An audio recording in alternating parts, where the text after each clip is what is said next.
ഏത് സമയവും നിലം പൊത്താവുന്ന ഒരു നഗരസഭാ കെട്ടിടത്തിൽ ഭീമമായ തുക വാടക കൊടുത്ത് ഇപ്പോഴും കടകൾ സ്ഥാപനങ്ങളൊക്കെ നടത്തുന്ന ഒരു കൂട്ടം വ്യാപാരികളുണ്ട് പുനലൂരിൽ. പുനലൂർ TB ജംഗ്ഷനിലെ ഈ 4 നില കെട്ടിടമാണ് ഏത് സമയവും നിലം പൊത്താവുന്ന അവസ്ഥയിലുള്ളത്. റിപ്പോർട്ട് കാണാം.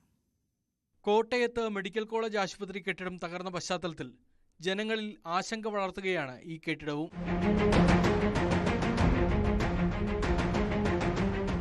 ആൽമരത്തിന്റെ തൈകൾ വളർന്ന് ഭിത്തികൾ വിണ്ടുകീറിയ ഈ കെട്ടിടത്തിന്റെ പ്രധാന തൂണുകളും ദ്രവിച്ചു കഴിഞ്ഞു. കോൺക്രീറ്റ് പാളികൾ ഇളകി വീണ് ദ്രവിച്ച കമ്പികൾ വെളിയിൽ കാണാം.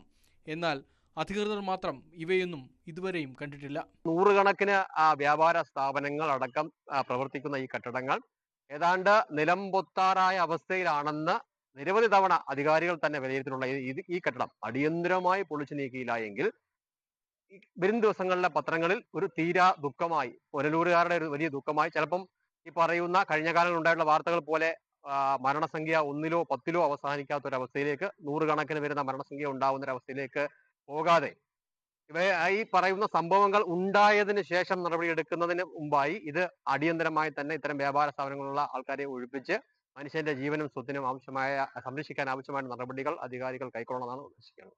4 പതിറ്റാണ്ട് മുമ്പ് കല്ലടയാറിന്റെ തീരത്ത് നിർമ്മിച്ച കെട്ടിടമാണ് നശിച്ചുകൊണ്ടിരിക്കുന്നത്. നെഹ്റു ബിൽഡിംഗ് എന്ന പേരിൽ അറിയപ്പെടുന്ന ഈ കെട്ടിടത്തിൽ 40 മുറികളാണ് ഉള്ളത്.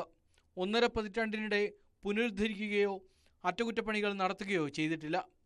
സർക്കാർ സ്ഥാപനങ്ങളായ ആയുർവേദ ആശുപത്രിയും താലൂക്ക് ലോട്ടറി ഓഫീസും ഏതാനും പാർട്ടി ഓഫീസുകളും നിരവധി സ്വകാര്യ സ്ഥാപനങ്ങളും ഈ കെട്ടിടത്തിൽ പ്രവർത്തിക്കുന്നുണ്ട്.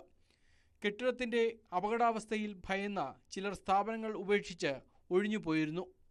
ഭിത്തികൾ പൊട്ടിപ്പൊളിഞ്ഞ് കാടുമൂടി അപകടാവസ്ഥയിലായ കെട്ടിടത്തിൽ അറ്റകുറ്റപ്പണി ചെയ്താൽ ആ പണവും പാഴാകും. അടിയന്തരമായി പുതിയ പദ്ധതി തയ്യാറാക്കി പുതിയ കെട്ടിടം തന്നെ ഇവിടെ നിർമ്മിക്കണമെന്ന ആവശ്യമാണ് ഉയരുന്നത്. ന്യൂസ് 18 പുനലൂർ. അടിയന്തരമായി ഇടപെടേണ്ട ഒരു വിഷയമാണ്. എത്രത്തോളം അപകടാവസ്ഥയിലാണ് ആ കെട്ടിടം നിലവിൽ ഉള്ളത് എന്നുള്ളത് ആ ദൃശ്യങ്ങളിൽ നിന്ന് തന്നെ എല്ലാവർക്കും വ്യക്തമാകുന്ന കാര്യവുമാണ്.